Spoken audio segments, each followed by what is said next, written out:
Welcome to Terebinth Leadership. My name is David Baumblatt, and today we are going to be talking about leadership. Now, we're going to talk about the war. There are so much material that we could go over that's going to point in the same direction. This war, like all wars, it's going to be a complete failure. You give it time. Just like I predicted, the American empire is dropping. This war, we don't even have an objective. Again, we don't have enough time on this video, but even if we look at the objective, say, well, we're preventing Iran from getting a nuclear weapon. There's many things. Okay, so what about the other countries like North Korea, whatever, China, Russia? What about their nuclear weapons? Second thing is, if you're going to deny a country, truly to deny it to have a nuclear weapon because of globalization and technology, which we promote in America, there's only two ways you're going to have to do it. One, we're going to have to literally obliterate the nation. I guess it would be called genocide, nuke them. The entire country would have to be destroyed, or it would have to be colonized. Because the point is no matter how much bombing you do and you go back, eventually they're going to build it. It is what it is. And I get the whole thing with Israel. They're close to Iran. They have an issue. Sometimes let the Israelis do it, not with the American taxpayer money, American taxpayers. A lot of information. Let's go step by step here just to show you that even in America, we are falling apart. And what I want to do a quick example here. This is on X. And there's this woman named Victoria. She's just one of many examples. This is her. Let me just bring this up so we know who she is. Again, this is the typical MAGA. So this is Victoria, even whatever. Police lives matter. She's MAGA. Oh, we have another Christian person. She's all about Christianity, this and that. Look at her followers, all these people. So whatever. She's MAGA all the way. And what did I do?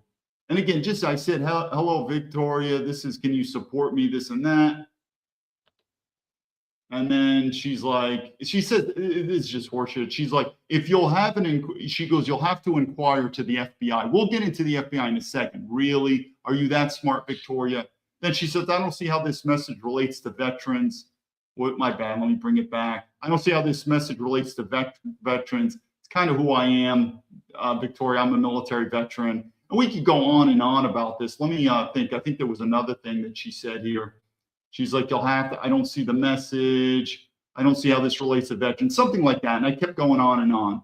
Basically, what I want to do is, let me just bring this up. Think about this. And the point being is Victoria should not be blamed at all. She's not blamed. This whole thing is, again, everything that comes down to Iran, everything. What do I keep saying? White man. Her father is probably a cock. And that we've allowed women to be in these positions of power where they're just purely ignorant. But again, we have to, as a military veteran, this is why the whistleblower system is done. This is why I talked about Edward Snowden. But for me to beg, borrow, and steal a MAGA person to say, can you please repost this? It's so pathetic. I still remember on Facebook, before I was suspended, he was a military veteran. I said, hey, can you repost this? I need help. Can you just repost this about government corruption? One word, done, did it. Look at her. She's the same person, Victoria, who is what I've said many times. A lot of the MAGA people have this fakeness. We know it. And again, we'll get into it. But think of all these MAGA people who view themselves as, to be a patriot, all you have to do is wave the American flag and say, I love Trump. Yeah, let's a draft come. I actually am hoping a draft come. I think it's going to be great. Not me, I'm gone. But all these MAGA people, you wait until there's a military draft. And all of a sudden, just like what I'm trying to do is I'm giving you microcosm. I've said before, in understanding leadership, if you can't understand the macrocosms, look at the microcosms. And this person, Victoria, she's not an anomaly. She represents a lot of these MAGA people, Christians. I back law enforcement. I back military. I mean, these are the MAGA people. I'm former law enforcement. That's FBI, former military. I'm pro-Christian. All I'm asking for is a repost and excuses and this and that. Same thing if there was a military draft. What would happen to the MAGA people? Sorry, my back is hurting, can't do it. You know, again, it's basically to be MAGA, just wave the American flag, and that means a patriot. So anyway, let's go to the next one here. And what you're seeing here, let me put my tab down.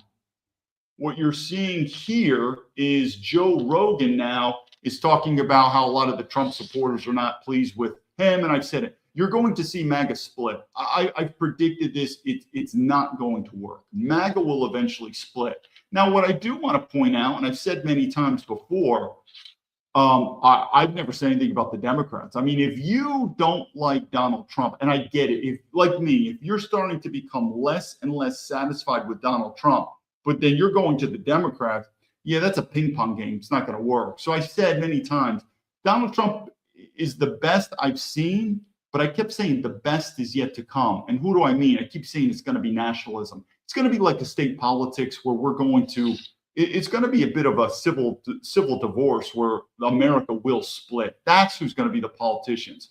We're going to go into the last video with Marjorie Taylor Greene. I like her, but again, I'm not, if you're going to vote for another person that's going to bring this country together, which goes to the next video here, I think this is the good point. You hear all these people, they talk about unifying, right? We need to unify. We need to unify. No, don't need to unify anymore. Don't need to do that unification anymore. Hopefully you saw that right there. Talking about always about unifying. What we need right now, what we need right now is think about 1776. What did you? I bet it was back then too, where people were like, "Listen, let's not argue with the King of England and England. Let's come together. Let's unify." One of the best things our founding fathers were like, "Nah, we're not interested in unifying. We want independence. It's called freedom." So the point I keep saying is, if the next political leader, because Trump is not going to last, I give him credit for what he's done. He's moved the needle more than. Again, I still think he's the best president of my entire lifetime. But if you think the political leader is going to be, we're going to bring this country together, it won't. It's going to be a bloody civil war either way. It's time for independence and freedom. And the point being is we're too diversified in America, too diversified. Even with this war, we'll get into it. But these interests in wars, we all know it. This is not for the American interest. Let's go on to the last one for Twitter. Now we're talking about, oh yeah, this guy, this is talking about, let me make sure you could see this. Now we talk about Leah Rain. Thanks, Leah. Leah may or may not know about me. Thanks for not helping me out. But here she's like, putting on a uniform veteran. God bless him. He's ready to serve his country again. No, not really. Don't really need him to bomb any. This is what I said, bomb any people in Iran. What's interesting, I don't want to change the subject, but for anyone interested in stolen valor, not like I care anymore about stolen valor. You do what you want. I really could care less. Let me make sure this video up. But he looks like he's a captain rank officer. I guess he got out. Maybe he was prior enlisted. I could go into it. It looks a little like stolen valor to me. But even if it is, I really could care less. If you could tell our military is splitting apart, that we really don't care about it. So anyway, let's go with a couple of videos. And the first thing I'm going to do that relates to it, let's go to the FBI director.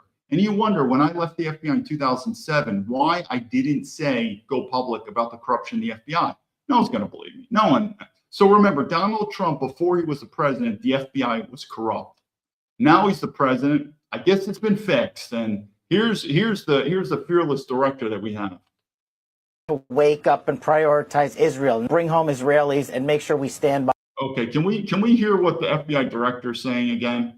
We need America to wake up and prioritize Israel. So did you hear that? The FBI director is telling you, you need to wake up and you need to prioritize Israel. He doesn't have a priority. I mean, well, I was about to say those racial slurs that I like to say in times of time, but this guy never served in the military, never served in the FBI, and he should have never become an American citizen. He's an Indian. His home is India. He should be very proud he's Indian. He's a racist. He doesn't want to go back to India because he, not me, looks at Indian people as sand niggers. I know it sounds strange, but he looks himself as a white American. He's not. He's a sand nigger. He said it, not me. But he is now our FBI director, and he wants you to prioritize Israel. I don't know, maybe we prioritize military veterans, American citizens, stuff like that. This is coming out. Remember, Trump, before the FBI was corrupt, now Trump is the president. I guess he fixed the FBI. Don't worry, we're going to get to Danny Bongino. But a point, does this relate to the war in Iran? Of course it is. This is our government.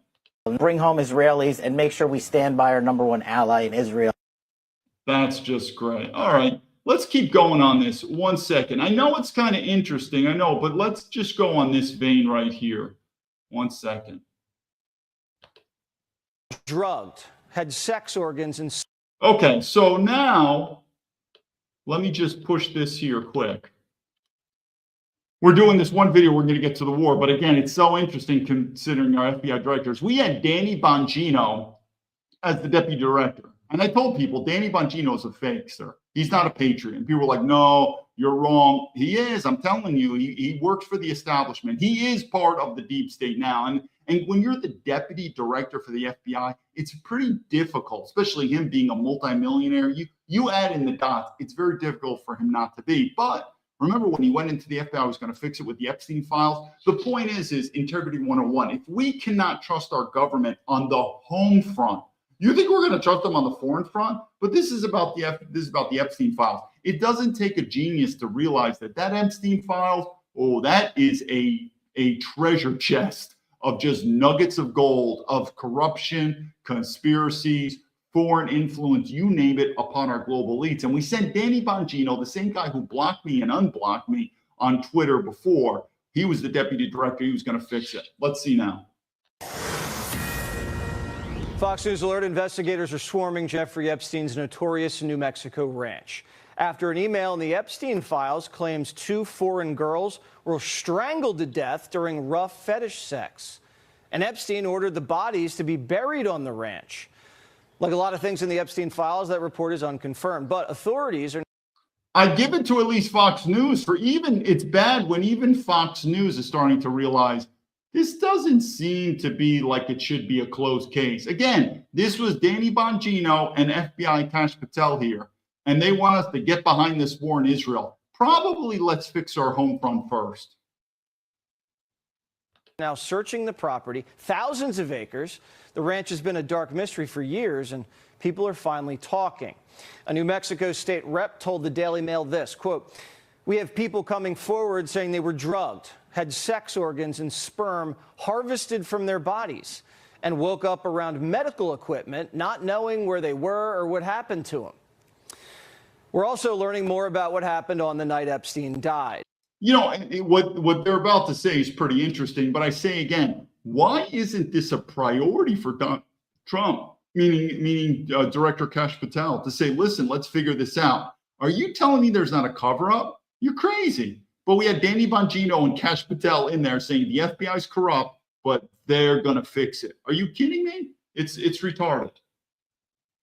The guards who were fired after admitting to falsifying records were supposed to be checking Epstein's cell every 30 minutes. Prosecutors said instead they were taking naps and online shopping. But newly released DOJ documents show one of the guards, Tova Noel, Googled latest on Epstein in jail about 40 minutes before he was found dead. In a sworn statement to the FBI, she denied Googling Epstein. Another file shows Chase Bank flat. Don't you feel it's funny that this is on Fox? Where's the investigation? Where's the FBI investigation on this?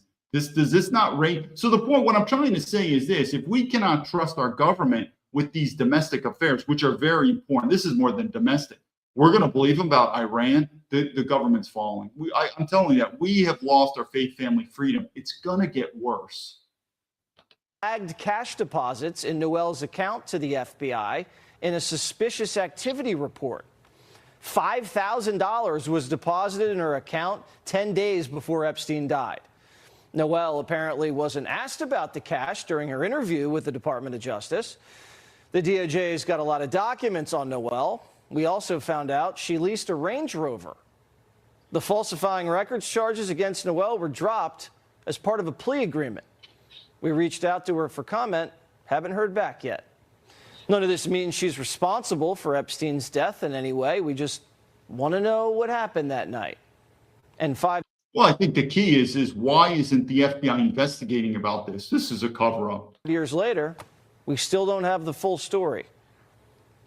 Kentucky Congressman James Comer joins us now. Congressman, this jailhouse guard, what's going on with her? So again, we'll get to the war, but you're telling me, again, Trump, I see a golden tulip, afternoon to you. So the point being is you're telling me now that Donald Trump, the FBI was corrupt. Now the FBI is fixed. Are you kidding me? And again, these are the ones that are protecting us and providing us in terms of this sense of FBI fidelity, bravery, integrity. Not good, folks. Let's start getting into the war. And what I want to do is focus. Remember, I kept saying about the FBI in terms of they are the keepers of the jewels, meaning what's more important is the domestic intelligence and foreign. I'll do a video on it. But the point being is we're losing our country, and we've seen this. Because I left America 15 years ago, it's easy to see America is that quintessential frog in the boiling water. That most people in America don't realize how much America has changed because you're living in America. And by the time you notice the change, it's probably going to be too late. But this is what history is. It's always about revolutions and wars and change. It happens all the time, or every 50, 100 years, these big changes. We know that. But watch these videos. This is not normal. Do you think this happens in China? I mean, in China, it's all China first. It's as China first as the sun is to the day. I mean, it's obvious. You're telling me, and Trump was elected on America first. You're telling me this is America first? Let's go to this thing here. To all the isolationists, I don't believe. Forget it. I'm not. The volume is a little low. You might have to turn this up. Let me bring it down to see it. But this is our famous clown boy, Lindsey Graham. All the anti-Semites, to all the isolationists, I don't believe. Forget it. I'm not with you. I'm with Israel. I will be with Israel to our. Do you see? This is a senator who's not just a senator, but a senator with influence. He's with Israel. He's not with you to the day I. This is not normal, people. This is just not. I mean, compared to China, and it is so abnormal. And this is America First by Trump. And this person has Trump's ear. This is not a radical Democrat or even a radical Republican. This person, you could easily say, is within the Trump circle. Let's just hear this quick. It's a quick video. All the anti-Semites, to all the isolationists, I don't believe. Forget it. I'm not with you. I'm with Israel. I will be with Israel to our dying day. They're the best ally we could hope for. So we have a commander-in-chief in President Trump, who I think is Ronald Reagan plus. Okay, so this is Lindsey Graham. Great to go. Let's do another video here. This thing is starting to spiral. You're starting to see the picture. And Iran have 31% of the world's oil reserves. We're going to have a partnership with 31% of the known reserves. Oh, I'm sure we're going to have a partnership, really. So again, our policy now is might makes right. We're just going to bomb countries into our partnership. You don't think there's going to be any blowback or even other countries? Yeah, that's a partnership, all right. This is China's nightmare. Yeah. This is actually also playing into China. I'm going to tell you how this is working to China. I never predicted this either, because what we elected Trump on, he's making a pivot. We all know that. This is a good investment, and we should applaud our men and women in the military who are doing something I've never seen done before. Okay, interesting. So how's this working out to China's favor? Well, the more America, remember, we even did this to our own allies. I don't know what Trump was thinking with Greenland. He was making threats to Greenland. You might say, hey, it's no big deal. What if the opposite? What if Canada said that about Alaska? You don't say that. You don't say stuff like that. So Venezuela, what was our partnership? Bombing them, kidnapping the president. What do we do in Iran? Bombing them.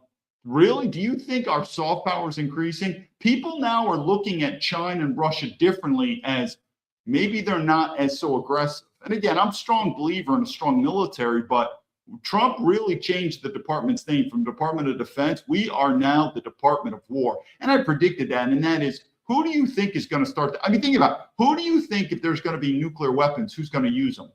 Well, who's the last country that used, who's the only country in history that used atomic weapons, at least during war, not training? It's America, Hiroshima and Nagasaki. You don't think that if there's going to be another deployment of nuclear weapons, who am I put? It's going to be America. I have no doubt. If I had to put, think about who's going to start, same thing with China. We'll do other videos on China. Who's going to, if a war goes with China or even Russia, who would probably instigate it? Probably America. I mean, we'll be on the offense, they'll be on the defense. So in terms of what we're doing in Iran and Venezuela, it's actually not helping us out on the world stage. The same thing with the US dollar, where we sanctions it. We've weaponized the dollar. People now are more nervous about it. We're weaponizing our military. So we'll see where this goes, but I don't think this is going to help us out at all. Let's go to this one here.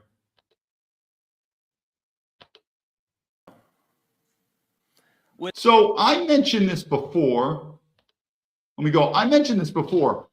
Tucker Carlson has changed. I believe he's changed because he's become more educated. That's a guess. I don't know him that much. I've changed by living in China. Oh my God, I've become more educated. I've seen stuff, and I keep saying it. If you're a white person who's never lived as a racial minority, we're talking less than 1%, you have no clue what that world is like. I never did. Again, I grew up in America, mostly with whites. I lived in Europe, in Germany, mostly white. I've never really lived as a racial minority. It changed me. So back to Tucker Carlson. He's changed. He's changed more toward he was always Fox News. I get it. But even, I've told you before, when I watched him on Fox News years ago, he was still, I guess you'd call him a Republican name only. He was kind of a cop. He's getting more to the right. Why?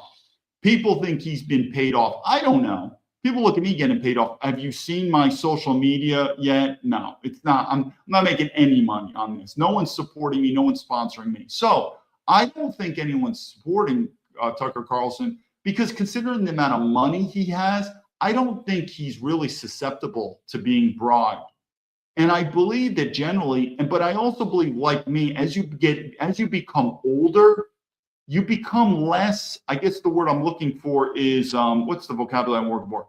You become more coarse. You say what it is. The same thing like America. As America becomes more and more devalued and toward collapse, just like Donald Trump, we are going to become less and less politically correct. So I think Tucker Carlson, he's gotten older, he's got kids, he doesn't care anymore.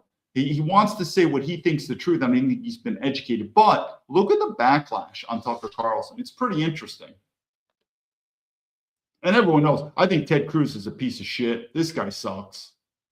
I believe Tucker Carlson is the single most dangerous demagogue in this country.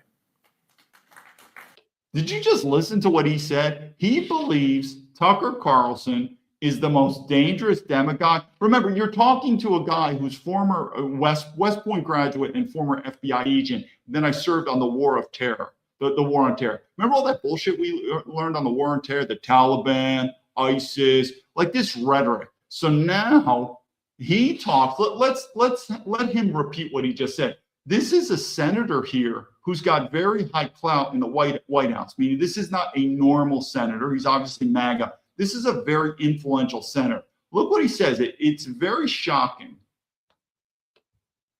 I believe Tucker Carlson is the single most dangerous demagogue in this country. Really? So I guess after the War on Terror, I guess it's Tucker Carlson's time. We don't need any Islamophobes or Islamic terrorist groups or what. It's Tucker Carlson.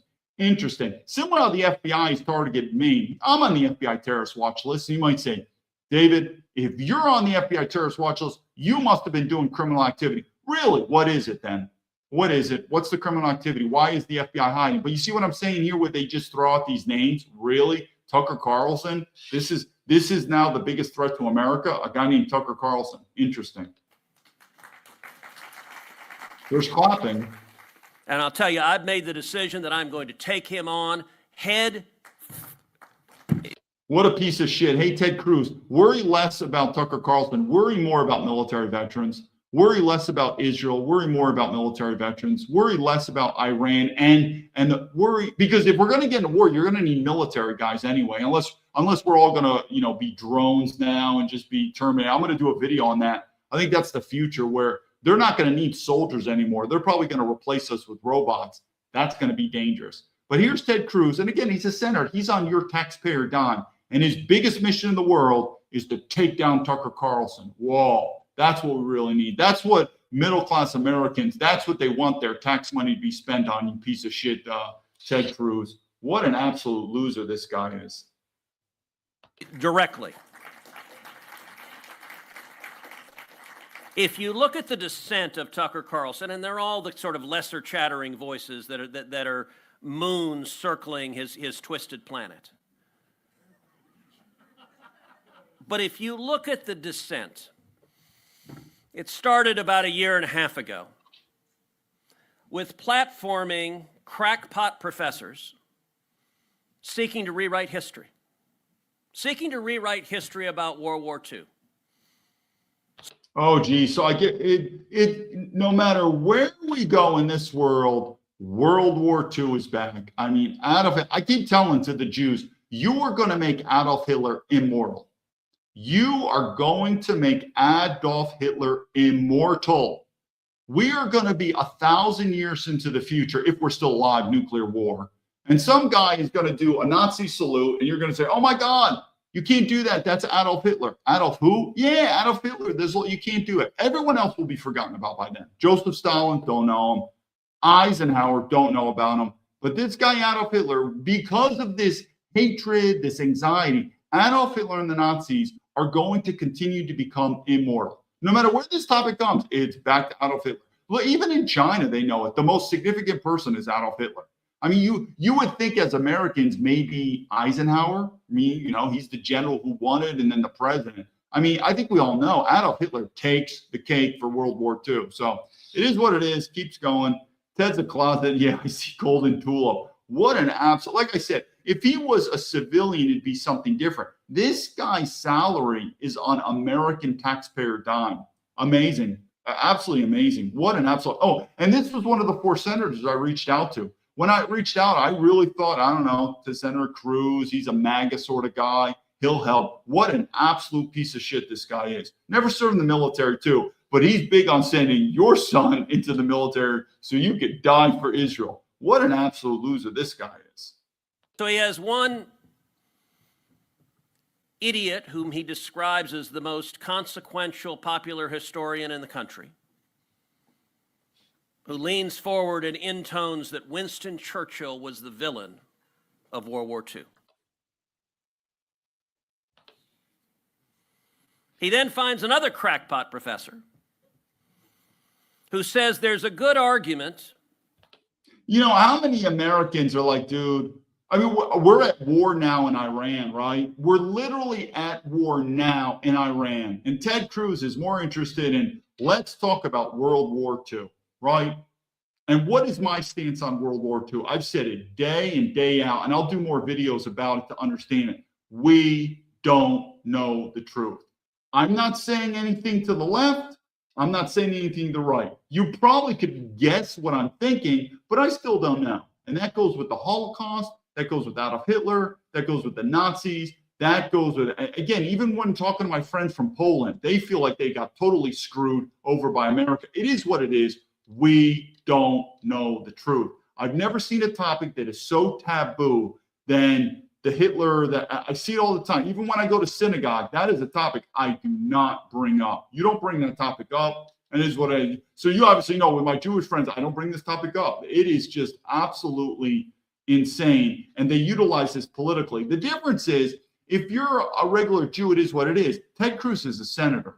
He makes his money off American taxpayer dollar. We are at war right now with Iran. I want to know why. And this guy's like, no, my number one priority is to talk about World War II and how the enemy is Tucker Carlson.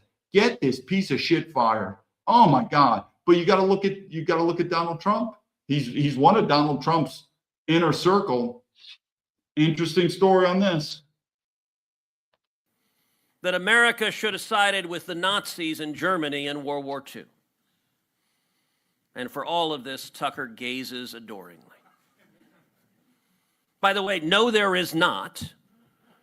Winston Churchill was an extraordinary historical figure. There's a reason Churchill's bust is on my mantle. If you come to my office, on the mantle, there are 3 busts, one of Churchill, one of Reagan, and one of Dr. Martin Luther King Jr. 3 extraordinary leaders. Does this guy not seem like so you're telling me this is MAGA? Remember, we're like, man, no more of these rhinos, no more of these cucks. We got Donald Trump, man. We got tough. Does this guy not sound like a cuck? I'm not into Martin Luther King Jr. either. Probably nice guy. Don't know him so much. I know from the FBI director, Hoover wasn't big into him. Not him. Winston Churchill, like I said, I've got my own personal opinions, but I don't think we know the truth about that at all. And look at Europe now. Go to Europe now. Go to the Brits now. Are they happy that they fought and they defeated the evil Nazis, where whites now are minorities. So I could go on and on, but I want you to see here, we have a active senator, U.S. senator, who's taking your taxpayer money, number one. We have a war going on right now in Iran, and yet he says, I think World War II is a good topic. We need to talk about it. And I think this guy, Tucker, I thought the Iranians were our enemy. No, I thought it was the Taliban. No, I thought it was China. No, I thought it was, oh, no, whatever. It's Tucker Carlson. It's amazing how these people are in power. Who had vision. But it's not just there, it then descends. Look, Nick Fuentes. It's actually interesting. Now, I don't know Nick Fuentes much, but I could tell you the amount. I'm a person who's experienced censorship as a military veteran. It is I would never fight for this country anymore. In fact, if China or Russia said, hey, David, we're going to fucking nuke Washington, D.C., what do you think? Press the fucking button. As horrific as it is, if you're a patriot, it could be your ticket to freedom when Washington, D.C. gets fucking nuked. But when you censor a military veteran, I cannot tell you what a betrayal that is. Now, Nick Fuentes is a U.S. citizen. He's not a military veteran, but he's a U.S. citizen. But the amount of censorship that I heard that he's gone, it's ridiculous. I'm absolutely fucking appalled by that. Now, if Nick was a foreign national in America, I don't know how I would be. We have to look at it because, again, the American government, the Constitution is meant to serve U.S. citizens, particularly military veterans. But anyway, the amount of censorship that Nick has done, and as I've experienced it myself as a military veteran, betrayal. I mean, it's absolutely fucking betrayal. I don't think Americans can understand that, or do I even think like these dumb MAGA people really understand when I say, hey, can I get your help? Can you press repost, Victoria? Can you press it? Victoria has a cuck father. That's her problem. Let's go back to this faggot Cruz. Interesting, if you look at Republican politicians, Nick Fuentes is easy to denounce. And I actually think it's a tell among a Republican politician if they'll denounce Fuentes but are scared to say Tucker's name. That tells you a great deal. Nick Fuentes is a goose-stepping Nazi. Oh, here we go. What did I keep saying? No matter what we do, we're back to the Nazis. We're literally at war right now. We've bombed the shit out of her in some capacity, Venezuela, kidnapped the president. We're going to take it over. We threatened our neighbors in Greenland to take that over. And we're now, we could quite possibly, I'm telling you, start World War III. I mean, I think World War III is coming anyway. We know that. And here we have this piece of shit, Ted Cruz, talking about who's a Nazi. Are you kidding me? I thought we got rid of these people. I thought this was about MAGA. Stop being a cock. In terms of Nick Fuentes, let the kid speak. If you don't like it, don't listen. Meaning the truth will resonate. The truth will resonate. But this guy, this Ted Cruz, what an absolute piece of garbage. And by the way, I'm not one who throws around the term Nazi loosely. But when Nick Fuentes says, I don't think you could even define, after living in China, if you asked me who is a Nazi now, this is not a negative term. It's the Chinese. When I think of who is the modern day Nazis, these would be National Socialists. That's China. China is no longer communism. They call, this is under Deng Xiaoping, they call China now, in fact, Xi Jinping calls it. They say China, because they don't want it, they're smart. They also understand that the word National Socialist is tied to Adolf Hitler. So they're very sensitive to use that term because they know America will pick up on it. Because think about it, Americans, we actually think communism is better than fascism. You know, fascism, nationalism, National Socialism, Adolf Hitler, it's worse than communism.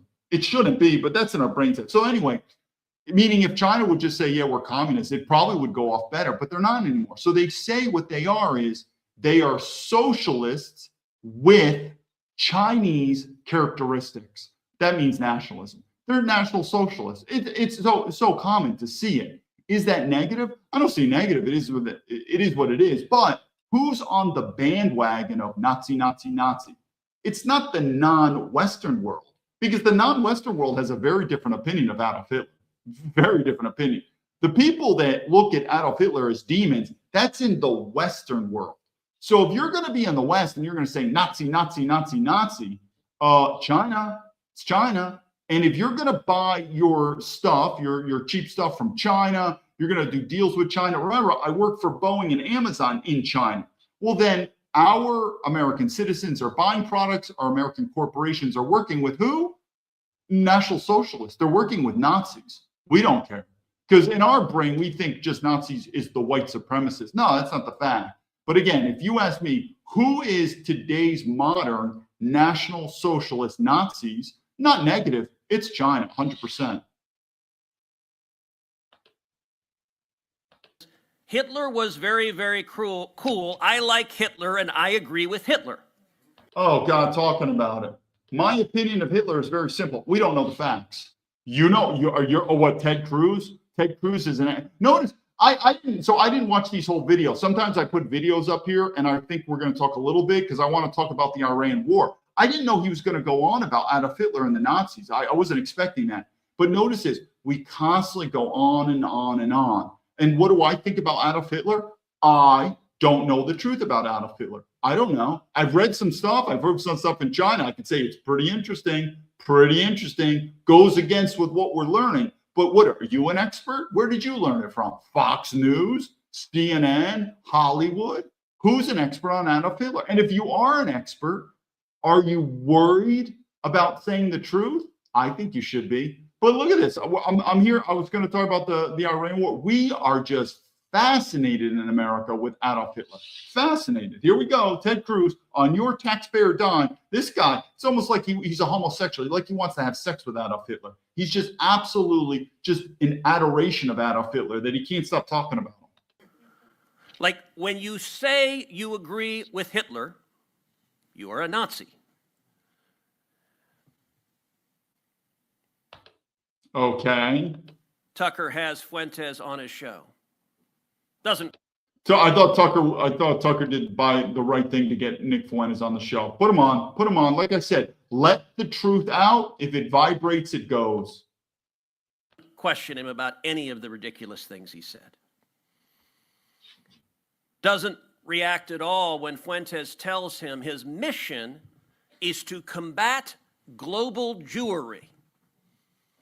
And Tucker nods. Interesting.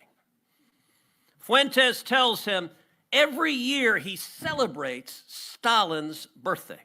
So what I want to do is remember I keep saying about one of the things my strength or my advantage is because I've left America and I see America through a lens that when I listen to the Chinese talk, I see they see it. You ever notice that when you're not quite sure if other people get it? Or like, I don't know, you lost weight, you gained weight, and someone says, hey, you're fat, you're thin. You're like, wow, you see it. I see it. You see it from the regular Chinese. They'll look at me like, why is America occupied by Israel? Why is America an Israeli colony? And I look at them, I said, do you see that? They said, yeah, we see it. They say, you take orders from Israel. I thought, wow. I said, I didn't know it was that up front. They said, oh, yeah, it's obvious.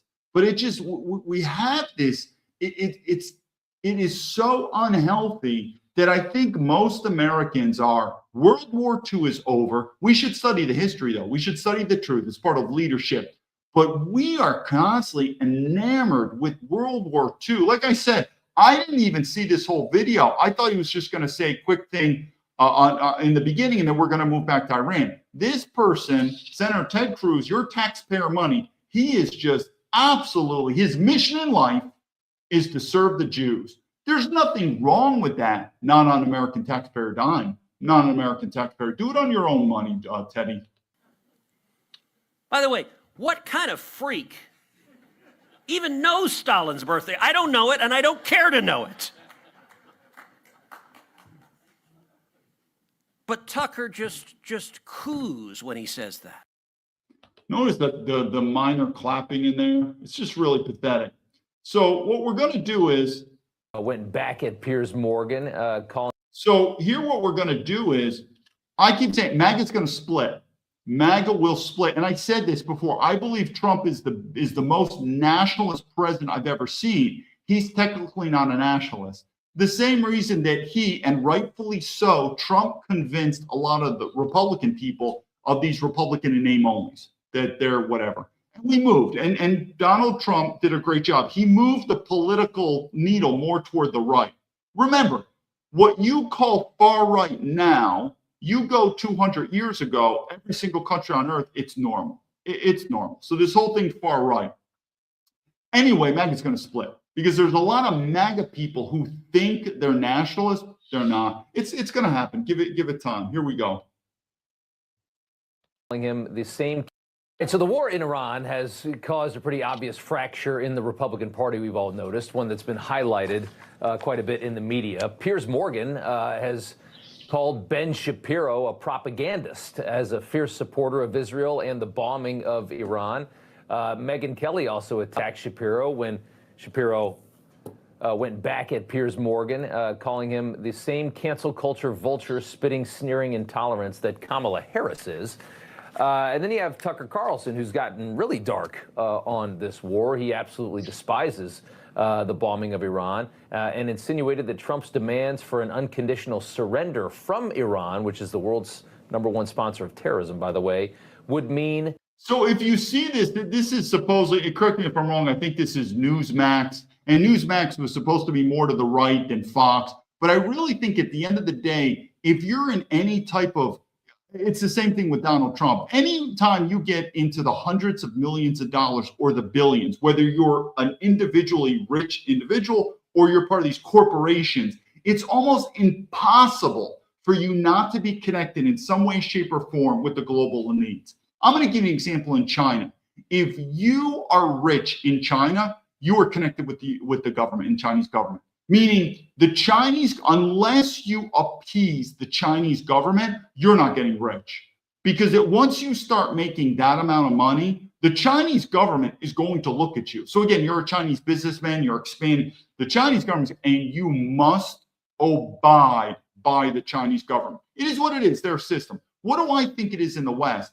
In the same point of view, once you become extremely rich, we're going to say in the hundreds of millions of dollars or definitely the billions of dollars, corporation, you have to toe the line with our globalist elites. And who are they? I think it's a combination. Some people say it's the Jewry, Israel, corporations, banks. There is this global homage that if you get that amount of money, it is sort of like monopoly. You're going to have to get permission to pass go. Otherwise, they're not going to allow you to make that much money. So my point to Newsmax, it's all these same multinational globalist organizations, news organ. They're all similar to these corporations. So anyway, this person has a slant again against, you could say, people like me that are breaking away from MAGA. And I think I broke away from MAGA probably, it could be 6 months ago or something like that. I was already like, this thing's going down. But Tucker Carlson, and the question is why? Well, Newsmax is one of these globalist corporations, and they have to toe the line. The rape of Iranian women by American troops. Unconditional surrender means foreign troops get to rape your wife and daughter if they want. It requires that level of force to get a population subdued to the point of unconditional surrender. That's why. And so in this case, of course, we don't have the ground force necessary. I don't think Americans would voluntarily participate in it. I just don't think we can do that. It would require weapons of mass destruction. It would require, presumably. Yeah, so again, what Tucker's saying is, one, all these people that support Iran, you wait till a draft comes, they're not going to do it. And two, you give it time. Who's going to drop? Mark this in writing. And again, I'm just repeating history with Hiroshima and Nagasaki. Who's going to be the first nation that's going to drop the nuclear bomb? Or again, it's going to be America. Will be America. That's the only way you're going to solve the problem in Iran if you want to totally monopolize that country and control it to the point they're never going to be able to get a bomb. It's the only way to do it. I think we will. I think we'll do it. And I think it'll be under the orders of also Israel, that the only way, surefire way, that we're going to stop Iran from having it is, one, we're going to have to make it either a total colony, which I don't think we can. It's 100 million people. I think Iran is the size of Texas, which is pretty big. I think it's got about 100 million people. I don't think, as much as we like to do regime change, we're truly going to be able to set up, it's going to fail, a sense of an American colony. Whatever puppet government we're going to put in there, they're probably going to get assassinated. So I think one step is going to be then, fuck it, we're just going to nuke them. And I really think, again, America will be the country that's going to nuke. And sometimes I guess it is what it is. This is human beings. We're going to probably go to World War III anyway. Complete nuclear weapons. All right, Dave Rubin is the host of the Rubin Report. He joins us now. Good to see you, Dave. I think it's pretty easy to see why we have a fracture here. I think what we're doing is the right thing to do, but I also acknowledge that. So, I don't need neither of these guys, I think, have served in the military. I'll go fast between these two, but I'm trying to tell you is the MAGA will split. It's going to split. It's not going to work. But let's just skip through this a little bit. Grills them relentlessly. I think this is a guy who went to Saudi Arabia, a place where churches are illegal, and said that he was happy and safe in the seat of Islam. Those were his words. Also said he was buying a house in Qatar. So there's a lot of weird stuff going on with Tucker. Meghan's dissent has been kind of disappointing, but I think she's purely doing it for clicks. I think she just saw a lot of energy around Nick Fuentes and Tucker, and I think she's just decided. Yeah, she's probably Meghan. Hey, don't fool yourself. I could care less if Megyn Kelly goes to the right. She's a typical prostitute, meaning she wasn't even part of the fan club of Donald Trump when he first ran. This is going to descend. The great thing when a civil war and collapse happens, you are going to start finding more of the truth. Where does truth lie? And where are your parties? Because it's going to split. America's going to split. Oh, my bad. Called Ben Shapiro. He has said for at least a decade. You can go back 40 years, him talking about the Iranian hostages, that we have been at war with these guys for about 40 years. More. I'm trying to figure out where he is, because he obviously has a penchant to some extent for some of these Gulf Arab countries, like you said, but those guys are also, against Iran in this moment. And it's just a matter of, American bases in the area were destroyed and we're using Indian bases. It's completely made up nonsense. He won't address that. So I think this is one of the problems. We have whatever. Okay, what I want to do is we're going to go back on Newsmax and just go again. This is about the war, and that is, where are you getting your information from? This is where I would say Tucker Carlson does appeal to me a little bit. Why? He's got a lot of money. He probably can't be bribed. He's older. He's got kids. He might just say what it is. But you would be surprised with these globalist corporations, news shows like Newsmax. These people are so biased and paid off. Not a very good news source. And now we get the Navy SEALs. I'm going to combine two Navy SEAL stories together, because remember my last video of the Marine guy that got his arm broken? Not saying I'm a big fan of the Marine guy. He's got a Palestinian wife and this and that. I get that. But how that Marine was treated to speak out, even though what he was doing was, I guess it would have been illegal, something like that. Same thing with the January 6 people. I'm not saying he shouldn't have been fined. But for him to be dragged out, his arm broken, and not one of the military members turn their back to see him, it's horrible. But that Navy SEAL, Tim Shealy, is a piece of shit. I'm gonna tell you out my views of the Navy SEALs. The Navy SEAls are probably one of the biggest bullshit artists in the military. What do I mean by that? Now, our military, we're going to go to these videos, but I'm going to caveat it because there's going to be two Navy SEAls on this. Our military has turned into a corporation. It's a market. In fact, in one of my other firms that I was working with in Washington, D.C., the U.S. Navy was trying to get a project to do more advertising for the Navy SEALs. It's one of their biggest. The Navy SEALs is a major marketing campaign to get people to join the Navy. Because even if they get them into the Navy SEAL pipeline, most of them don't make it. But then they have to stay in the Navy. Like, it's a great marketing tool. And I make that known. It's a good marketing tool. Why? Because our U.S. government has turned into corporations. So the Navy SEALs, we're doing it quick because I want to get to this. But again, I'm not a big fan of these Navy SEAls. Everyone, these guys are heroes. These guys do everything. A lot of shitbags. Hey, look at the U.S. Army Rangers with Pat Tillman. Pat Tillman fucking had probably more courage and honor than half of the Army Rangers. What they did to him was... talk about a slap in the face, understatement. Anyway, Navy SEALs. Our military needs underwater demolition teams. The Navy SEALs are the sons of the UDTs. Think about it like frogmen. Get it? That's why we have an Army, Navy, Air Force. Air, sea, land. That's what we do. So we need people like the frogmen. We need people to operate underwater demolitions and that. But now the Navy SEAls expanded that mission just like a corporation because they want bigger. These generals, they want bigger budget. Now you got Navy SEALs in the mountains, on land. Like, hey man, I'm a Navy SEAL. I could operate in the sea. And no, it's not how it is. Then I guess the Army. Okay, now the Army, we're going to make submarines because the Army, we want to get into the submarine business. It's overrated. It was a marketing bullshit thing. And it was a push by the admirals in the Navy and the Naval Academy to expand the force and get more promotions and more budget. That was it. So I don't have a problem with the Navy SEALs in terms of their frogman status in the water. But this stuff on land, bullshit. There's some of the biggest bullshit artists. But we're going to go through two of these Navy SEAL stories. And the first one that I always find funny is that's obviously what everybody wants. We get these guys that are like, man, this guy's Jack Carr. Now, Jack knows about me. Oh, he knows about me. When I first went on X, I was like, hey, man, I'm a military veteran. You're a military veteran. I need your help. Can you press repost government corruption? Jack didn't do it. These guys are pussies. I really mean it. And I'll do more videos about them. But Jack is going to talk on this thing because they want to get an expert Navy SEAL. You wait till you'll hear. He's talking out of his asshole. And when you see what he's talking about, I'm going to go to the next Navy SEAL video, and it just shows why are we even talking with these people? We want to bring in now Jack Carr, a former Navy SEAL who spent 20 years in special warfare, most of that in the Middle East. He's an expert on this stuff. He's also the author of a book called The Fourth. Oh, I'm sure he's an expert on this. See, people don't want to get other expert opinions like me because all these wars, you need to get an expert opinion to say two things. One, why this is a good idea, because that's what the United States government. So you got to get someone who says, this is a good idea why we're in Iraq. This is a good idea why we're in Afghanistan. And I'm sure Jack is going to say, this is a good idea why we're in Iran. And then there's always the solutions. And the solutions go into why taxpayer money needs to continue to push the budget for the military industrial complex because people need to make money on this. Let's see what Jack, the Navy SEAL, has to say.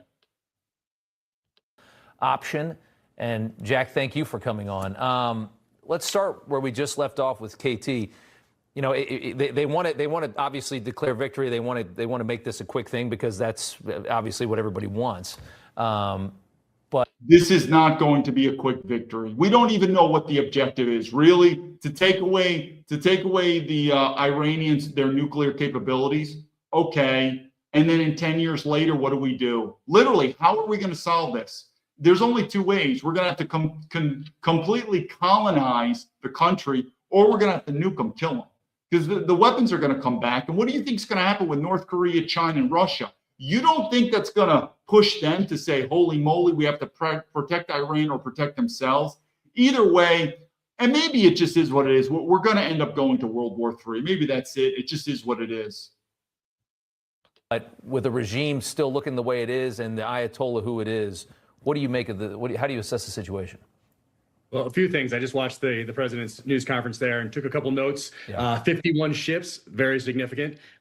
Drones, missiles. I'm sure we're learning a ton about drones. We're testing out some new countermeasures against them that are going to go in our playbooks for future planning and future wars. Yeah. He said something very interesting about not striking Iranians like energy grid. He specifically said electricity. And that tells me that this is not like us going to war with Germany or Japan in World War II. This is specifically against those regime elements. Yes. And okay, I guess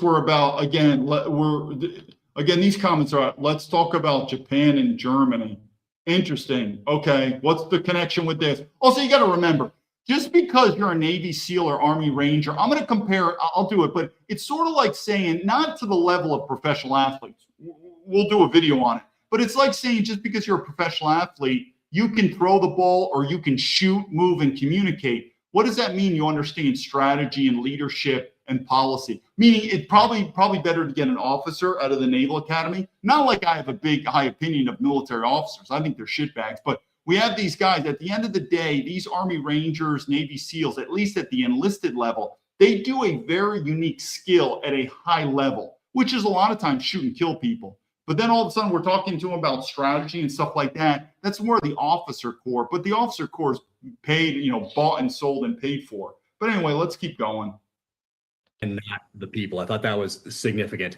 But it was a big news day today, of course. Now we have this new Supreme Leader who's stepped up, or everyone else stepped back. And I only say that kind of tongue in cheek because we've gotten so good at manhunting. That was one of the main things that we took away from the wars in Iraq and Yeah, okay. We lost those wars. We didn't win, but keep going. Afghanistan and a couple other hot spots around the world. Is our special operations forces in particular got very good at manhunting. So if the president does not want the new Supreme Leader around much longer, he probably will not be.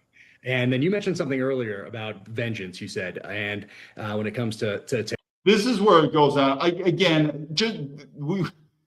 We look at a Navy SEAL and we're like, wow, he's a Navy SEAL. He's an expert. This guy doesn't know what he's talking about. Terrorism. Yeah. And this isn't specific, of course, to Iran, but I think when you mentioned that earlier, I thought about Libya, and I thought about our 2 service members who were killed in Berlin in 1986. We then bombed Libya. Watch this. It's pretty funny because we're going to do 2 news things. Both of them are Navy SEALs. The next one's by Megyn Kelly. She does the same thing. The news reporter is sort of looking at him like, where are you going? Like this, like, what are you talking? Megyn Kelly does the same thing in the next interview with this other Navy SEAL. Also in 1986, and then 2 years later, we have Pan 103 and 270 people killed. You can see the newscaster is like, well, what are you talking about? What does this relate to the war here? In that, now taking it back to Iran, when we talk about memories and we talk about vengeance and we talk about terrorism, Salman Rushdie, of course, was the author who wrote the Satanic Verses back in 1988. The then Supreme Leader issued a fatwa against him, and then almost 30 years later, in August of 2022. Do you see where this fucking guy's talking? Get ready for the next video. The next video is even funnier. He's stabbed, attacked in New York, not in New York City, right. Outside of that, and he's attacked, stabbed in the face. You could see the newscaster is like, listen, we got to get back on subject here. Face, in the neck, in the abdomen, and that was 30 years later. So they have some long memories over there. Yeah, they do. And just to wrap it here, because I don't have a lot of time left, but as far as this moment, what do you think needs to happen between now and when they do say we're done in here? Because I feel like right now, if they walk away, it's going to feel like it's not going to be a loss, but it's going to be an unfinished job. Again, this is where you go with the officers, the interview here. Not like what exactly. I mean, you're the audience. What exactly is the objective in Iran? Remember. Let me just show you on what horseshit. When I left the FBI, I went to the Harvard Kennedy School. The Harvard Kennedy School is an absolute cauldron. It's a shit show. And that's where Pete Hegseth is correct by not having military officers go there anymore. It was a shit show. But anyway, it's flooded with intelligence, domestic intelligence, foreign intelligence officers, CIA, FBI, military generals, admirals, special operations. Because I was at the Kennedy School. 50% was international. And the amount of pompous American people that their paychecks were on your tax dime, a general, you had SEALs, you had Rangers, FBI, CIA, all this stuff. And at the time, remember when I went to Harvard, it was 2007. So it was the war on terror. And I would have these talks with these people about Afghanistan, Iraq. And I always start with the first simple question that any cadet should learn at West Point when you learn what is the mission. What is the mission? You have to get that, and it has to be repeated, because even the mission can start changing. And I asked these people, and of course, they were all confident because the American taxpayer money was just flooded to their coffers. So their careers ride on this. They need a threat, they need a mission, and if they can't articulate the mission because they know it's bullshit, then they're going to make up missions. And guess who was right? I don't know. I think I was right. I don't know what the hell we accomplished. I still don't know. What did we lost Iraq and Afghanistan. You want to do round 2? So what is the mission in Iran? Some people could say we are going to neutralize all their capabilities to form a nuclear weapon. Okay, what are the intricacies of that? I'm not a nuclear weapon expert. I'd like to know. Well, we have to destroy their reactor. We have to destroy their supply. We have to, I guess we kill their scientists. Okay, once that's done, if it's done, it's probably going to be refurbished within 5 to 10 years. So is it just going to be whack-a-mole every 10 years? Maybe that's a thing, but we have to say, what exactly is the mission first? Is it to destroy all capabilities of having a nuclear weapon? Number one. Okay. How exactly are we going to do that? And how long are we going to do that? And of course, I guess it's a curious question is why are we focused on Iran than a place like North Korea? I mean, North Korea sounds like an evil empire with nuclear weapons, or unless it's secret. I mean, are we going to go there next? Or no, we're doing Iran because we have to protect Israel. These are going to be questions. I think it's going to go to shit. Without a doubt. Give it time, it's going to go bad. Sure, we've done that over and over again in multiple countries across the Middle East over my lifetime even. But that air campaign will continue. Selective use of special operations, most likely Israel and the United States, whether that's going into nuke sites to destroy them from the inside, securing gas and oil platforms or oil refineries, continued destruction of the Navy, and then also operations that are designed to deny Iran the ability to mine the Strait of Hormuz. I haven't heard too many people talking about that, but I'm sure that is something that is at the forefront of our military planners' minds, and putting special operations forces against those capabilities are probably top of list also. And then is there any Hezbollah in Lebanon? Yeah, 10 seconds. Is there any way to get this regime out of there? Is there any way to end this with a different regime in place? I don't know. We're going to keep doing this. Let's just do this quick video here. This is interesting about the other Navy SEAL here, quick interview to give a clear explanation about the circumstances surrounding a 2015. We're just going to do this quick. Remember that Marine who got his arm broken and the senators called Tim Shealy? I didn't know this. This guy's another Navy SEAL, Naval Academy veteran. But this is just an integrity issue on him. Supposedly, we're going to do it quick, but we're going to show when Megyn Kelly interviews him and she's trying to give him credit. And I think he just lied. It's just come out. And the point was he was at a park. This happened like a year ago, and it was affecting his campaign, where it believed that he shot himself, which is interesting. This also similar story happened to another Navy SEAL that lied to the police that it was really a self-inflicted gunshot wound. I guess he was just worried about being a dumbass shooting himself. It happens. And so he lies about it. It's just very weird. But anyway, this is the same thing. But this is the guy who broke the Marine's arm. And I was like, man, what an absolute shitbag these guys are. Incident in a national park that already in his. She's the host of Montana. Himself is he accidentally. That's all it's been since the beginning. Insurgency's message. Okay, this is just quick. We're just doing this for again. But this is the guy, the senator on your taxpayer dime. But it's just such a retarded story that he should just come out clean. It's comfortable surroundings to tell his story and try and deflect. They are alleging that you lied about being shot. So what's the truth?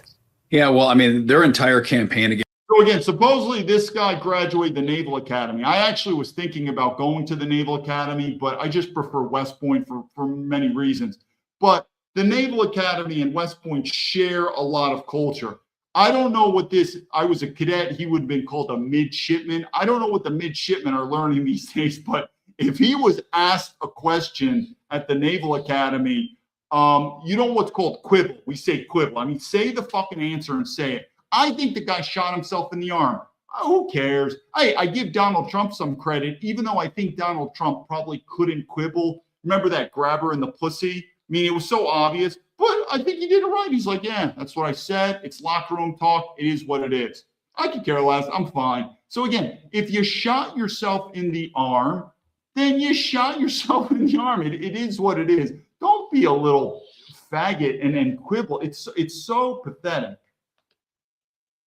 Against me has been based on character assassination. I mean, that's all it's been since the beginning. Insurgency's messy. And, you know, one of the most challenging parts we had as SEAL teams over my several deployments was we would have Afghan forces embedded. So even the commentator, both Megyn Kelly and say, why are you changing the story? Now he goes on, Afghanistan and this, like, answer the fucking question. It's so pathetic. With us.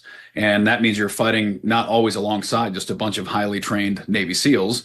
Much of the time, you are outnumbered by your own friendly partner force, sometimes 10-1, sometimes 20-1. You'll have hundreds of Afghans that you're responsible for training and then putting into combat. And we call those green on blue incidents, which actually were very, very common, where you'd have Afghans who either intentionally or unintentionally would end up shooting friendly forces.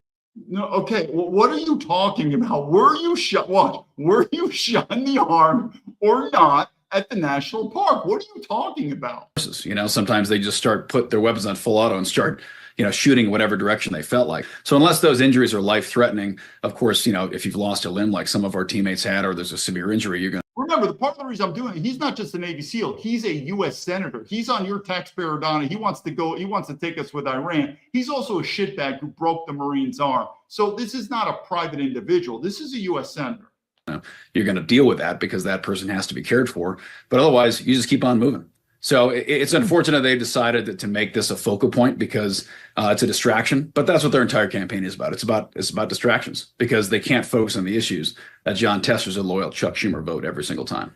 It's ironic to use the word distraction because the question. So look at this guy. Look at this black guy. Do you think me and this black guy would share things? We might. I'm sure this black guy, I don't know who this black guy is. I just saw this video. But the point being is think about it. This black guy, I'm going to assume, probably does not align to my political version, especially me being an ethno-nationalist.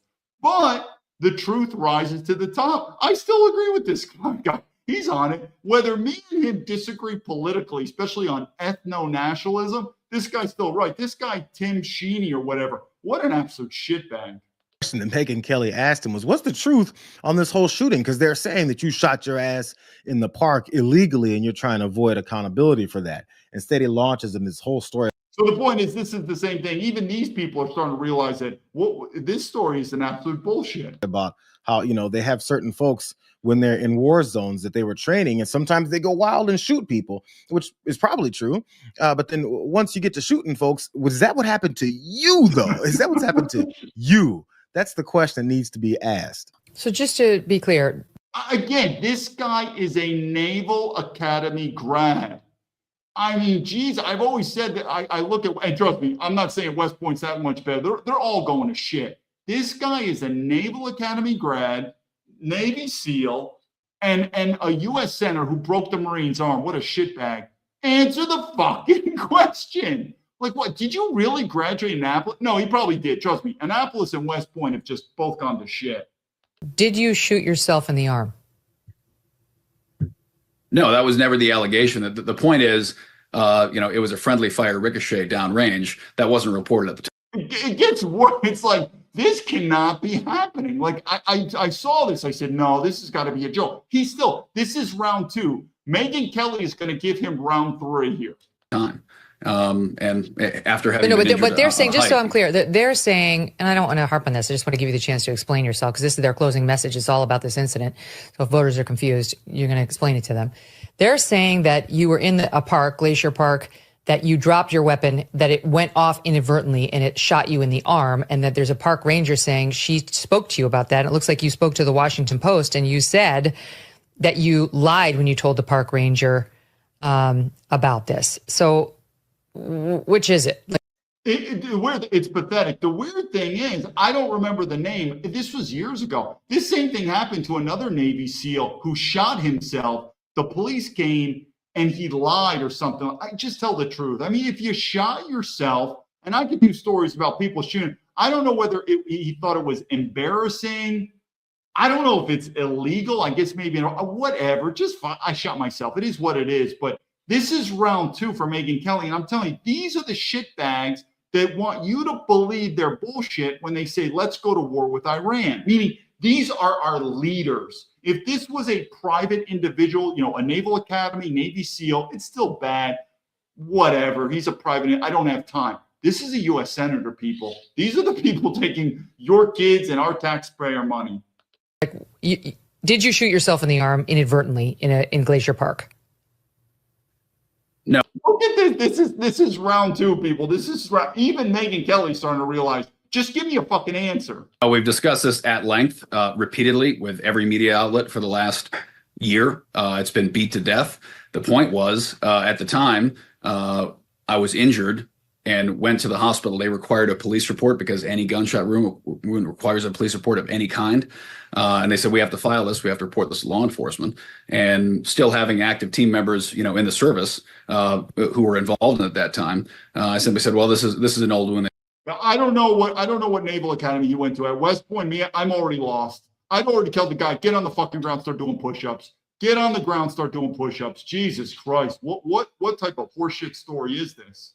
I said, no, we have to report this as a gunshot wound, to law enforcement. So, yeah, I said, well, okay, fine. It was an accident. Even the Sportsman's Group, Sports Shooting Foundations have even said it's literally impossible to have that happen. It wouldn't work. But were and a you weapon of wounded that in the size, park? that had happened. Did you have a wound, No. Tim, in the park? No. Yes, I fell and injured my arm when we were hiking. So that's why I went, because. Okay, so he fell and injured his arm, but is it a gunshot wound? I don't know. Wait till round 3. I could feel the bullet get dislodged when I fell on the arm. You could feel the bullet get dislodged. None of this makes any sense. Listen, none of this makes. Again, the truth is coming out when a white nationalist like me and a black guy who he might be, but we're probably not aligned politically. But we still both agree with this story. This U.S. Senator is just an absolute shitbag, and he's embarrassing the Naval Academy. Makes any sense. Again, this is from a couple years ago, right before he was elected to the Senate. She asked him again because she's like, wait, I'm trying to help you out here, Tim, but you're a fucking idiot. Wait, did you shoot yourself in the arm at Glacier Park? He went back to talking about Afghanistan, but then how he went to the hospital after he fell on his arm and it dislodged the bullet. So therefore, hospital, nurses and doctors, potentially personnel, came in and said, wait a second, that's a gunshot wound. But somehow those doctors or nurses didn't know the difference between an old gunshot wound where a bullet is lodged and it's been dislodged versus a fresh gunshot wound. We could go on. I think it's so ridiculous. I guess, Tim, so I see sparring Timo, the build just fell out. I don't know. Considering the time, remember, I was ranked number 2 leadership at West Point. I mean, remember too, and I had an advantage. Again, people think this is not a made-up story. I'm the 12th person in history to go to West Point already as an officer, meaning I did an Army ROTC. So I'm comparing the Naval Academy with West Point because there is a lot of overlap. I don't know what fucking academy he went to, but if that was just that wasn't even, I just can't listen to that bullshit anymore because we got some videos to talk about Iran. But did you not see this fight? It's like, what did you really graduate the Naval Academy? I mean, you would be a soup sandwich. And don't fool yourself too. This is a weird FBI story. I won't go into it, but anyway, a former director of the FBI, his son was my classmate at West Point. He ended up lying and getting kicked out of West Point. My point is the honor code is strict. Don't fuck around. And that's why, so there's 2 reasons why they want you to answer straight. One, it's part of military leadership. It's part of, we don't have time. You're at war, you're managing troops. I don't have time for a 30-second answer, whether I'm talking to an officer or I'm talking to my enlisted. It's part of military communication, straight to the point. The other, though, is you don't want to, I'm telling you, at least the West Point that I went, trust me, I think it's gone to shit. Don't worry about it. I'm not impressed with West Point anymore. But if you get caught lying at West Point, at least they will kick you out. So you don't want to, and that's what I'm saying, you want to leave the least amount of data. You don't want to say, yes, I was with my friend in the library last night. And then, no, it wasn't the library. I was at the gym. You don't think I was with my friend last night. Unless they want to know, where were you? Library. But you because the point is you don't want to get kicked out for lying. So you only want to answer the question with the least amount of data to answer the question. And you don't want to put in other data because you might inadvertently, because you don't know, they might think you're intentionally lying and you get kicked out. So the question is did you shoot yourself? I don't know. I mean, I guess I would start off say, listen, you're cadet, this is me, upperclassman cadet Baumblatt. You are giving me a fucking migraine here. Shut your fucking mouth. Did the gun go off? Yes or no? Was it discharged? I don't care if it was your finger. I don't care if the fucking bear did it. I don't care if the tree twig clicked the rifle. Did that weapon discharge? Yes or no? Okay. Where did that bullet go? It might probably, I don't know, it went in the air. Okay. No, it hit me in the arm. Okay. But it's going on and on. It's like, and maybe civilians look at that and think, okay, I guess that's the way that's not the way we communicate. But anyway, I just want to bring that up because that was the second Navy SEAL bullshit artist. I've got my stories with these Navy SEAls, And again, that was the guy who broke the Marine Corps arm. And I get it, the Marine Corps guy, just like similar to the black guy, I think me and the black guy on there probably aren't aligned. Just like the Marine that got his arm broken, he's married to a Palestinian wife. I guess he's big with Islam and free Palestine. I'm not really into Palestine, whatever. Palestine, Israel, they could do what they want. I'm not really interested in marrying a Palestinian woman. I'd like a nice white woman, but that doesn't mean we cannot agree. How that U.S. Marine was treated in there was wrong, people. Fucking wrong. You don't do that. And this shitbag Navy SEAL who wants to be the big hero and tackle him or grab him, which ended up breaking his arm. I hope he gets sued. What a dumb fuck. Let's do a couple more videos here, and then we'll go. But let me think. Look at this one. This doesn't make any sense. Was this part of the Trump campaign? Kamala Harris, send our sons and daughters, our young people, to fight in stupid wars. It is the young generation that carries the burden of that. We're going to stop sending our young people to faraway lands. We are not the policemen of the world. We need to use our young people here at home. But if you're worried about the world spinning out of control, if you're worried about a military draft, if you're worried about, God forbid, a world war, the best way to prevent it is to vote for Donald Trump. So something is very strange with JD Vance from leadership. One is be very careful where people really do a 180 pivot. You could change, like for me, I've changed my mind. I grew up in America, I guess I was brainwashed. Yeah, the white guy's racist. And China has really taken me. But if you look at JD Vance, how he talked about Donald Trump, if you looked about what he talked about Donald Trump before, like he's a con man, now he's the vice president. That's not me. I said very good things about Donald Trump, but I've always said the best is yet to come. He's the most nationalist president I've ever seen, but he's not a nationalist. But the point being is my view hasn't changed much, but we are seeing what's happening, that Trump is just, he's starting to be more and more of the corporate man. But I still can't think of a better person. I'm not going Democrats. But this JD Vance, also JD Vance is a big Christian, but he marries a Hindu woman. And this whole thing about JD Vance being the West Virginia hillbilly, well, his mixed kids, those kids look Indian to me, so that legacy's gone. But meaning, when you see a man who he chooses to be his primary woman, that's what he thinks important. So it looks like JD Vance thinks India is important. Yeah, go move to India, JD Vance. Have a fun time there. Let's go with one of the last videos here. Then $800 million. Okay, so here we're going to go Donald Trump. This is where I disagree. Donald Trump deserves credit, and I've said this before. He's not taking his presidential salary. He deserves credit for that. I guess he's going to donate his salary, whatever, to a charity. He deserves credit for that. And, there should be that. But you don't think him and his slimy family are just cashing in on the White House, to include his wife, who I consider to be a prostitute in many ways? I'm not focusing on her. I think a lot of women in the West, this modeling, this sex stuff, it's prostitution. It is what it is.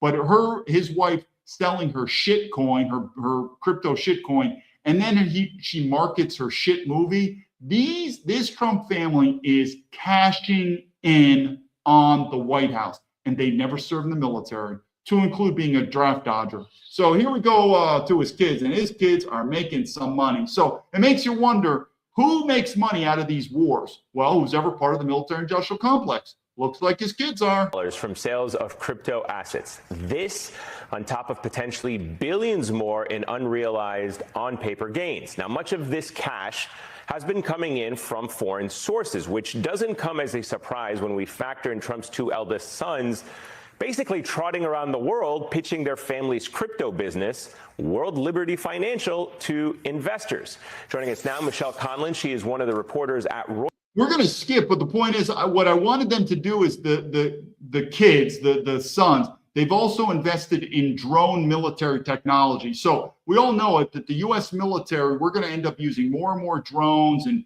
there is so much insider trading, I am sure, that's happening in the Trump family, which is part of the reason why Trump didn't want his kids to be fully part of the U.S. government. So Donald Trump's the president. His kids are still running the private industry of Trump. So he feels like there's some legal impartiality. I would disagree with that by far. But anyway, his kids are going to get inside information like we know. I think even it was reported that Barron Trump made $30 million in oil purchases. We're talking with relations with Iran. So these kids, but I don't know if it talks about, it might have been another article where his kids have invested in a drone program that's obviously making record profits now with this war. Reuters, who uncovered track, 72% of those are foreign wallets. So those are wallets belonging to foreigners. Wallet being the term of art. So this is about crypto. We know this already about crypto. Let's see if it goes in the drone. I thought I'd talk to the drones. Company itself. What has the company itself delivered in exchange? Oh, that's a great question. Right. So you've got the meme coin, which has no utility. It's just like kind of owning a baseball card, hoping it goes up in value. Right. And then you have the Trump cryptocurrency company, the exchange, World Liberty. The Trump Hotel is just like a quaint. We forgot about that. You remember when foreign embassies were staying in? All right, there's another video. I thought I had it, but it was another video. It was about the Trump. We all know about the Trump, the crypto stuff. But I thought we're going to do one last video. Over my dead body. We're going to do one last video here, and this is about Marjorie Taylor Greene. Now, I want to make it very clear. I agree with a lot what she says, but I don't know her political ambitions, whether she's going to run. But I keep saying, if you think this, I don't know, this cycle is going to be repeated, like we're going to get another person, they're going to fix it. The only political option is someone who goes on there, says, we are not interested in unifying 350 million Americans that are built on diversity as our strength. It's over. The only political option that I would put my vote behind is a politician that says it's time to start thinking about secession. That's it. So I don't know if she's going in that direction, but what she's saying is it's right, meaning it's falling apart. America's falling apart. Trump is not delivering. But what's the solution? My solution, unless you want to leave America, is it's going to have to be some type of state politics where we talk about splitting. It's going to be a split. But if another politician says, no, Trump isn't uniting America, I'll unite America. It's not going to happen, people. It's not going to happen. Or, you go back, ping pong back to the Democrats. But let's hear what she says, because she makes some basic points. I posted those words, not my son, over my dead body. I posted those words on Sunday, and I have never meant anything more in my entire life, because on national television, on Fox News, Maria Bartiromo asked White House Press Secretary Caroline Leavitt a simple question. Mothers across this country want to know, is there going to be a military draft? Is my child... It's so funny, though. I see these MAGA people. I look at them a lot like scumbags, and here's why. I don't mess with the liberals. In fact, I don't have a problem. If you're like, listen, whatever your profile is, I hate military, I hate law enforcement, I hate white men. It's part of leadership. Hey, at least they're saying it. I don't bother those people. The only people I ask for help are the MAGA people. I support police, I support military, I support Christianity, I support that's me. And these people are some of the most fake fucking people. And if you think I'm wrong, wait till all these MAGA people with the flag, when Donald Trump, because trust me, Donald Trump kids are not going to go into the military. You really think Barron Trump is going to go into the military and risk his life on the front lines? It's in his genes. I mean, Donald Trump didn't do it in Vietnam. So anyway, I would find it hilarious if the draft was imposed and you see the faces on these MAGA people. They wave the American flag, say, I'm a patriot, man. Trump this and Trump that. And they say, okay, there's a military draft. You got to go. And you're going, oh, man, my back hurts. I can't do this and I can't do that. The same thing you see with the liberals. Remember you talk about the liberals and you're like, do you believe in illegal immigrants? Absolutely. Do you think America? Absolutely. America should support illegal immigration. Okay. Do you mind if you could personally house an illegal immigrant? What do they say? Oh, sorry, man. I'm busy, man. I can't do it. It's bullshit. We know. They're talking out their asshole. There's also that in MAGA. They're like, man, I'm a patriot, man. What makes you a patriot? I fly the American flag, man, and I say I love Trump like a cult. Okay. Well, there's a military draft now. We need you to sign up and serve and die for America. Oh, man, I'm busy, man. I'm too busy thanking military veterans for their service. Yeah, you'll see it. We all know that. There's a lot of bullshit going on with MAGA. Going to be sent to fight in Iran, And Caroline Levitt looked into that camera and said the president wisely does not remove options off the table. That was the moment. That was the answer that told 77 million voters everything they need to know about what this administration actually thinks of the promises it made, because the answer should have been no. One word, no. No draft, no boots on the ground, no sending American children to fight a war that the American people never asked for, never voted for, and were specifically promised would never happen. Instead, we got options on the table. I want every parent watching this to hear those words and understand what they mean. Your son is an option. Your daughter is an option. They are on the table. And I want you to remember something. During the 2024 campaign, J.D. Vance stood in front of the American people and said, if you are worried about a military draft, if you are worried about a... All right, we'll end it there. Like I said, I think she's doing a good job. She's calling things out. I think she said, though, about the political solution is going to find a new person who's going to represent America. Leadership 101, I don't know who America is anymore. I don't know who Americans are anymore. We have 350 million Americans. I don't know who an American is anymore. Even MAGA will split. So the part about is we are going to get a new person after, I guess, J.D. Vance is going to carry on the torch with his Indian wife. Sooner or later, this union is going to split.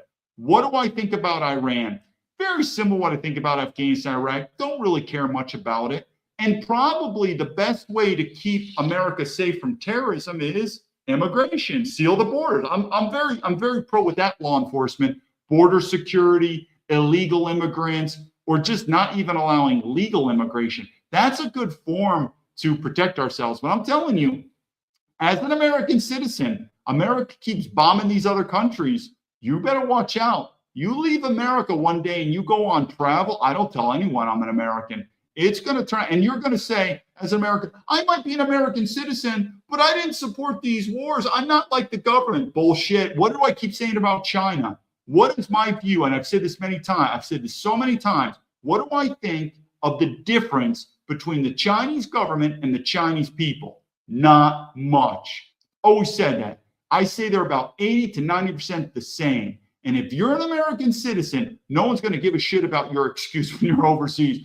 I didn't vote for Trump or I'm MAGA, but I don't think they don't give a shit. And I don't blame them. They say, you're a fucking American citizen and your government has just bombed and killed my family. I'm taking you hostage. And if I don't get money, your head is going to get chopped off.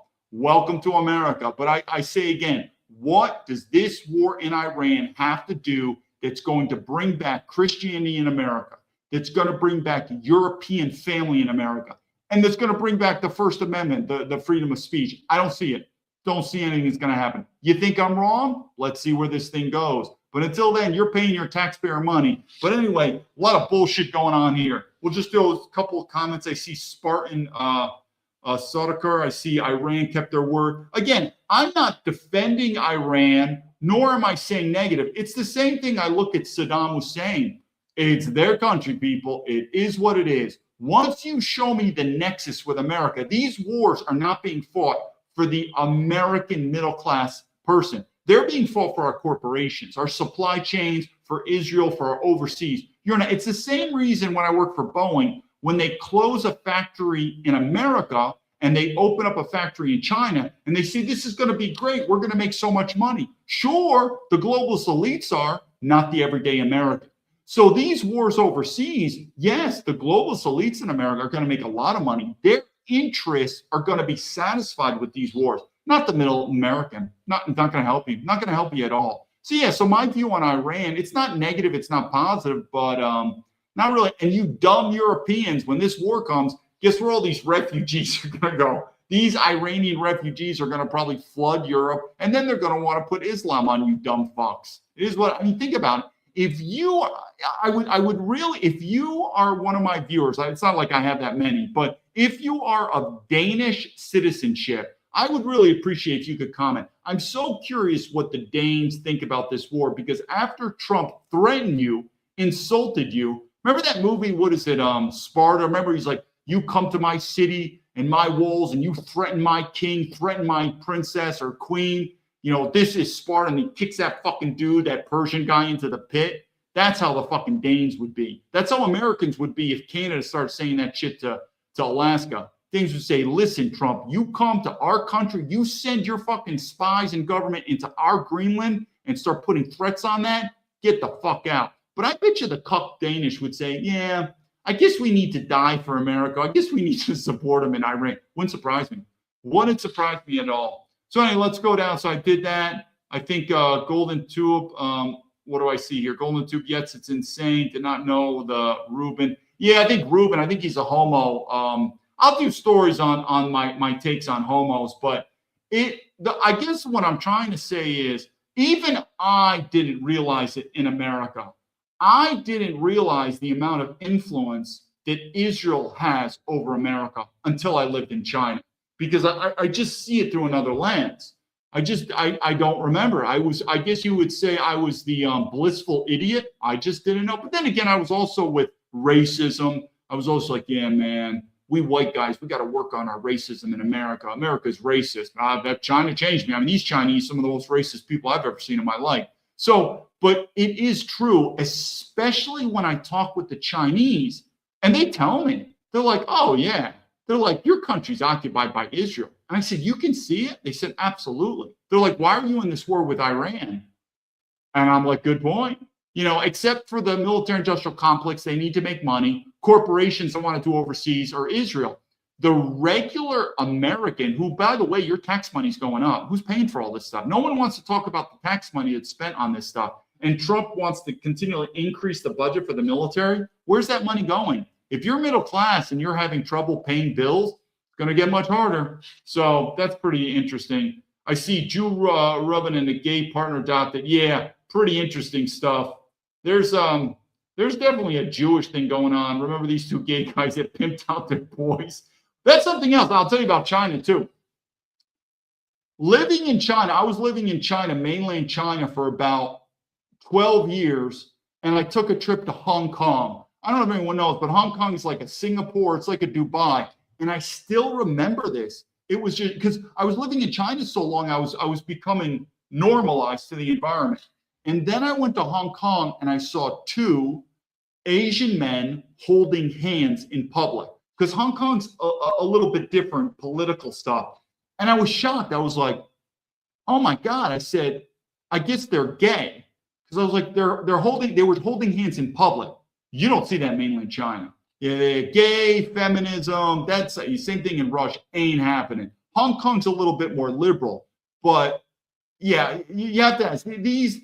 So what I'm saying is these woke agenda, well, that's not coming from China. It's not coming from Russia. You really think it's coming from Iran? The one thing I really do like about Islam, again, I've always said we should be a Christian first country. The one thing I like about Islam, they really figured out how to deal with feminism. You don't see much of these feminist problems in Islam, which I always wonder, these dumb feminists who like these Islamic refugees to come into Europe and America. You scratch your head, you're like, don't these feminists know that these guys are Muslims? And these Muslims, because white men are too cucks to do it, maybe we're going to have to let the Islamic men to put these white feminist women in our place. Because like I said, I see these white men, they're like, I'll stand up to our government. I'll stand up to evil. Dude, you can't even stand up to a white woman. I mean, you literally, you cannot even stand up to a white woman. You're not standing up to the government. You're not doing anything like that. But anyway, a lot of these non-Western societies, no. So you have to ask you, where do we get this from? So, this woke, homosexuality, feminism, this racial sort of thing, that's not from the non-Western world. 100%, not at all. You have to ask, where are we getting that from? That's pretty interesting. All right, I see the children stuff. I see that Jew. We're talking about the Jew guys, Jews and kids. Got it. Iran. I think we went through it. Yeah, like I said, overall, I really don't have a problem with Iran, but they let them do their thing and their thing, and we'll do ours. But I think this war is not gonna do anything. Final comment: feminist females deep down want to be put in it. Yeah, that's the one thing I found. As I have yet to find a woman. I should do topics on this, but yeah, as much as the bullshit, and I learned this at Harvard, women, feminists, they don't even want equality. They don't. 9 times out of 10, what do women want? Even the feminists, they want a man that makes more money, that's taller, that's more powerful, that's this. They don't want equality. They don't want to find an equal man. They look at finding an equal man as a losing bargain, as a losing deal. They want to find a man that's above them. They feel like that. What do you call that? Hypergamy. That's how they look at it. So this whole deal of women want equality, they don't want equality. Ask a woman that is having a problem finding a husband.